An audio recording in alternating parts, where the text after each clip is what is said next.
Saturdays on a Notion Away. As it's book week, I thought I would show you some of the books I've recently read and kind of review them. I'm only doing 4 because if I did more I would just like go on for hours, but I just want to say to you that I am a really slow reader, so some of these go back to like February, so yeah. I hope you enjoy this video. I hope you don't get too bored with my rambling and rants and explanations, and yeah, just enjoy it. I also have to say that not all of these books are I actually have physically. A lot of them are on my Kindle, so yeah. So the first book I'm going to review is Eleanor Park by Rainbow Rowell. I know a lot of people have read this and I picked it up from a recommendation as I just needed something to read as I was bored. So this is the first Rainbow Rowell book that I read.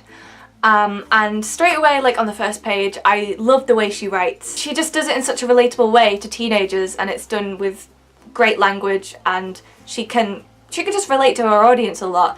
And the characters in it are very like distinct, and she makes that very clear whenever she switches characters or anything.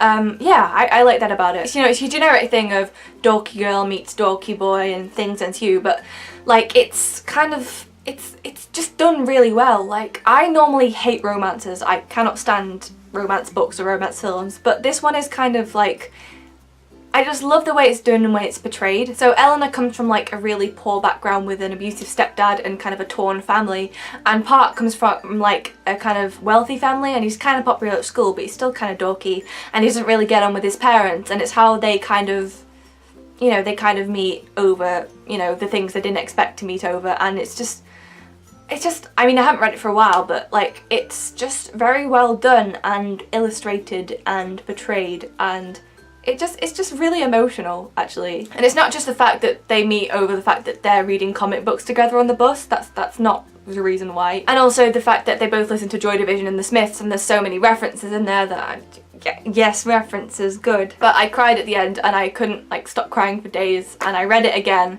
after I'd read it, and yeah, I just really liked it, okay? Don't kill me. I don't like romances, but this one was really good, so yeah. The second book I'm going to show you is All I Know Now by Carrie Hope Fletcher. This is the first YouTuber book that I got and read. I only have 3 YouTuber books. I've got this one, I've got Pointless Book, just cause. And I got Miranda Sing's self-help book, because, you know. The subtitle is Wonderings and Reflections on Growing Up Gracefully. And on the back it says, I pushed and persevered through the crap all teenagers go through, the bullying, the peer pressure, the friends, the frenemies. Now I'm here, watching as you guys go with almost identical experiences, trapped on the wrong side of a computer screen, helpless until now. And I think that really perfectly describes what this book is about. Like at the beginning of the book, Carrie says like how when she was a teenager she wishes she had like a handbook to get her through her teenage years, and so she just thought, why not write one? And that's basically what it is. It's a handbook to get through puberty and being a teenager. Being honest, I feel like I have learned a lot from this book. Being a teenager and going through all this stuff. It's been really helpful, and it's given me an insight, and it was just really interesting to read like what I would think in 10 years time, or how to deal with these kinds of things, and it's just been really helpful. And the way she does it is brilliant, and it's very tactfully written, and I love it. It's great. I also love the way how she has set out the book in like a program. So it's done, all the chapters are done in acts. There's a prologue, an overture, an interval, and at the end there is a finale, props, which is like resources and phone numbers you can call, and a curtain call, and it is, it's just really well done, because obviously Carrie works in theatre, and I guess like the whole world's a stage, whole life's a stage. I'm quoting Shakespeare. Great. I just realised how cheesy that sounded as well. I hate my life. Oh. This is the worst time for my Kindle to just stop. Why is it doing this? Continuing on the theme of Shakespeare, my third book I'm going to review is a bit of a weird one. It's The Tempest by William Shakespeare, and I read The Tempest mainly because, well, we're doing like a school production of it in November, but also because I already knew the story and I love Shakespeare, and people from my main channel will know that I love Shakespeare and I have an obsession, but like I knew it was my favourite play because I just love the story and what it's about. And I was bored one day in hospital, so I read it. So yeah, what I love about it especially is because it's said to be Shakespeare's last play, and it's sort of a metaphor for Shakespeare. So the main character, Prospero, is a wizard and he's been stranded on this island, and it's about like fantasy and how like life is one big fantasy, or like if you're doing one thing it's fantasy and one time it will begin and one time it will end. And it's also kind of about reconciliation and just it's about fantasy, which is, you know, what Shakespeare's all about. It's his time as a writer is a dream, and one time it'll start and one time it'll end. Right at the end of the play, he decides to renounce his magic, and he says to the audience, I can only let go of my magic and leave the island if you applaud and you know, cheer and you give me a good send-off. So as Prospero's representing Shakespeare, he's basically saying, with your gratitude, I can finally leave writing and I can stop writing plays.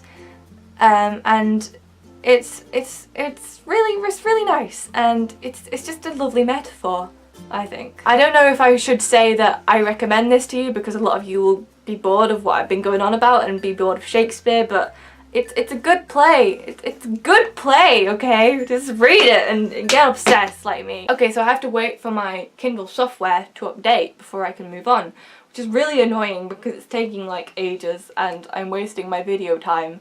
This is gonna be such a long video. Oh my gosh, Kindle load. It's not hard to update software. There's builders outside and they're gonna be wondering what the heck is going on inside here. Please wait a moment while your Kindle starts up. Yes, I know, I've been waiting for the past— oh! It's working. No, it's not. My Kindle is being so helpful at the moment. Oh yeah, it's actually doing something. Okay, so finally, the last book I'm going to review is The Drowning of Arthur Braxton by Caroline Smales. I first started this book a few months ago, and I read the first few chapters and I wasn't really probably getting into it, so I kind of went to read something else.